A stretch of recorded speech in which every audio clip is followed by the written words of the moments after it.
Hi, how's it going?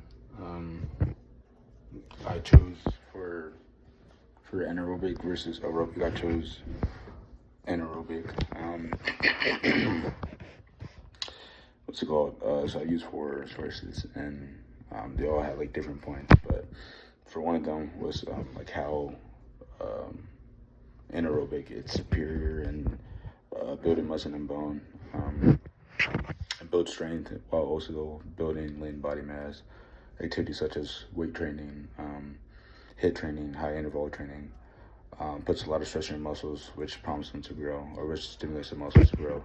2024 study in the journal found out anaerobic exercise leads to a significant increase in lean body mass and strength, and is also favorable with hormonal changes that promotes muscle growth.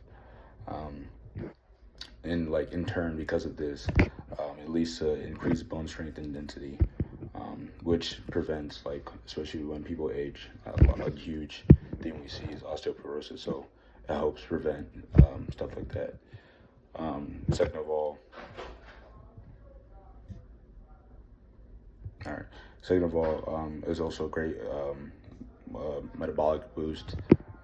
While aerobic exercise burns calories during activity, anaerobic exercise creates a metabolic afterburn effect that lasts longer. That lasts long after your workout is over.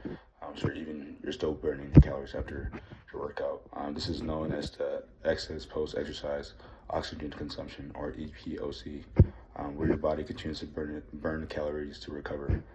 Also, additionally, it builds more muscle, which in turn increases your resting metabolic rate.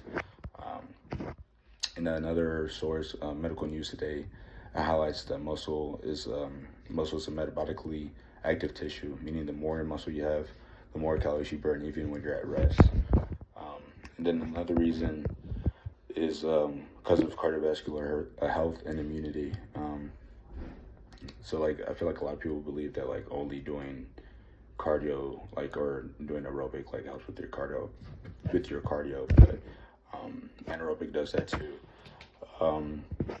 It's great for your heart and overall health. A study published in 2023 in Frontiers of Physics concluded that high intensity training, well, I guess that's probably both, isn't it? I think.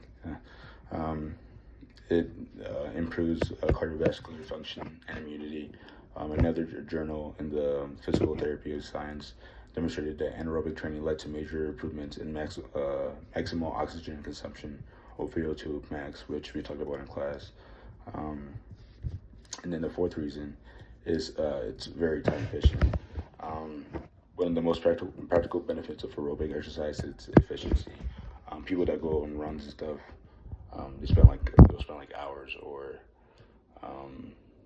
they'll spend like a good amount of time. And not everyone has that. Some people just only have like 15-30 minutes or whatever the case may be. So you can get like a high impactful workout in a fraction of the time it would take to complete a long run or a bike ride. Yeah. And then, yeah, that's pretty much it. That's definitely not 5 minutes. But even then, there's more articles that I saw that talked about how, like, in terms of joints wise, conventional resistance training or traditional resistance training, like compound movements like squat, deadlift, and stuff like that, all help joints, mobility, stability, compared to running, which is of course good for your lungs, good for cardiovascular health, but it also takes a huge toll on your joints. So people, even if they love running and stuff like that, it puts way bigger impact on your joints. A prime example was like David Goggins, but he's crazy, so I feel like I can't really use him.